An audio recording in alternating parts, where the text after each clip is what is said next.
back to Relationship Status, and today we're going to show you the equipment that we're using to shoot Relationship Status. Most of this stuff I own, and then some of the other stuff we borrowed and begged, and some of the other stuff is from Runtown Pictures. We've got a whole bunch of gear, so we didn't have to rent any equipment.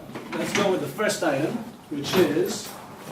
This is my lovely little, I can't remember the name of the brand of this bag, but it's a very cool bag. It's a brilliant bag, actually. I like having a decent camera bag because all the equipment that we're using, we carry in about one bag, this backpack, and one handle bag, and maybe one more bag if we need it.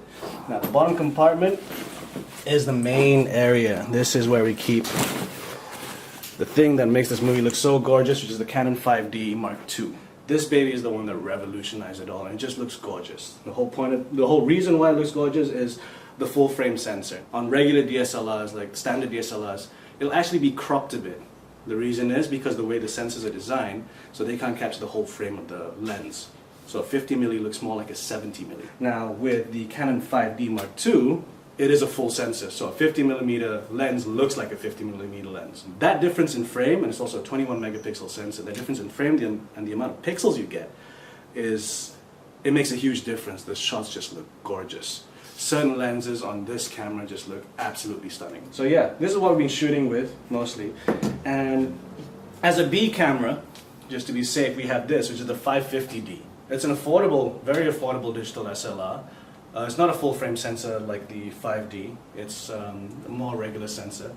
And yeah, the colors and the frame of the shots won't look as good as the 5D Mark II. Obviously that's like an $8,000 body, this is like a $2,000+ body. But you can still match them. And that's the great thing about the Canon DSLRs, like from the 550D all the way up until the Mark II and the 1D Mark IV, you know, you can still pretty much, you still get a very good image. At the end of the day, I'm still shooting at 1920 on this, so it's not like I'm shooting 720 on this and 1920 on that. I'm matching them both. You know, the main difference that we'll find when we're shooting on set is that because the 5D Mark II picks up a lot more color, a lot more of the detail, the colors look a bit different. But that's something we can try and fix in post. Now let's move on to the lenses. The majority of the lenses that we have are Canon lenses. Simply because I like to keep it all in the family. We'll go to my favorite lens first, the one that's on the 550D right now. For photographers, it's great because it has a really fast autofocus. Filmmakers is great because it's got a really nice big focus ring, which is very handy.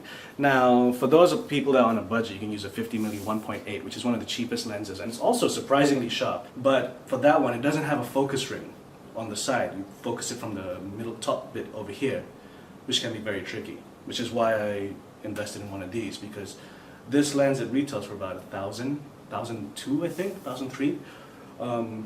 But it's a great lens. It's super sharp. I think it's the sharpest lens that I have in my whole arsenal here.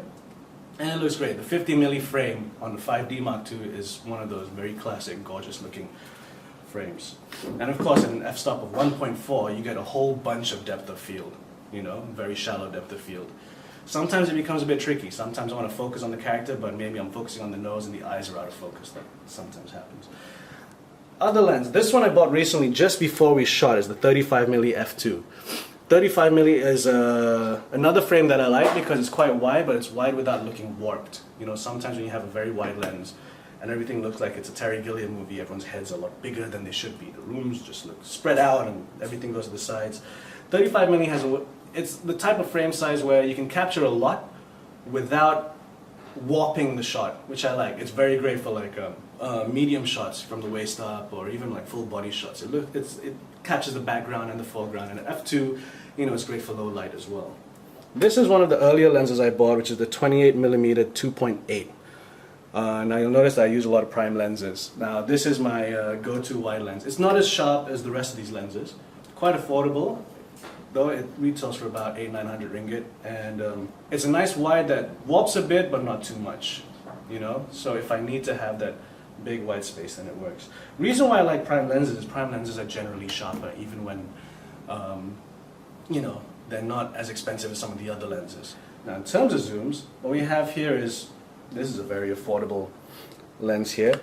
Again, nowhere near as sharp as the ultrasonic 50mm f1.4. But in daylight, gets the job done very well. Now if I need any tele shots, this is the one that I'll use. It's an entry-level lens. It doesn't have a focus ring, you have to focus from the front over here. But like I said, in daylight it really does its job. The reason why I say only daylight is because at night it's a bit tricky. It's not a great lens for low light because it's a f-stop of 3.5 to 5.6. But it's a 55-200, so if I need to get some of those tight shots, I can get them with this baby. Now this is the only non-Canon lens that I'm using, which is the Sigma 2470 2.8. I haven't been using this lens too much on the shoots, and for a bunch of reasons, mainly because there's a big color difference. The Canon lenses, they all have a very similar color, whereas the Sigma has a bit more of a greenish tinge to it. So especially if I'm shooting with two cameras, sometimes very difficult to match. I mean, I bought it simply because, you know, it's a very helpful lens. But in all honesty, I'd rather have the Canon 2470 because that thing is sharp and gorgeous.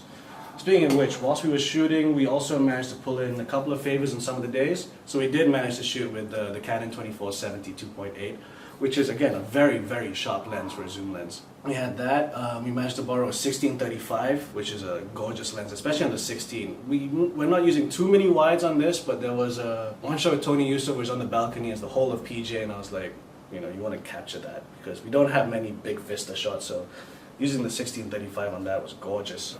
As at Benji and Amanda's scenes, we actually managed to have two other bodies, Canon 5D Mark II. So we had three Canon 5Ds running, and one was on a 50mm, one was on a 2470 Canon 2.8, and then the other one was on one of the gorgeous L series lenses, the 70-200 2.8. It's this big white barrel. You see it a lot when you go to like sports events and stuff. Loads of people use these zooms because they're freaking gorgeous, insanely sharp, and the quality you get from it, and the focusing, everything is a gorgeous lens.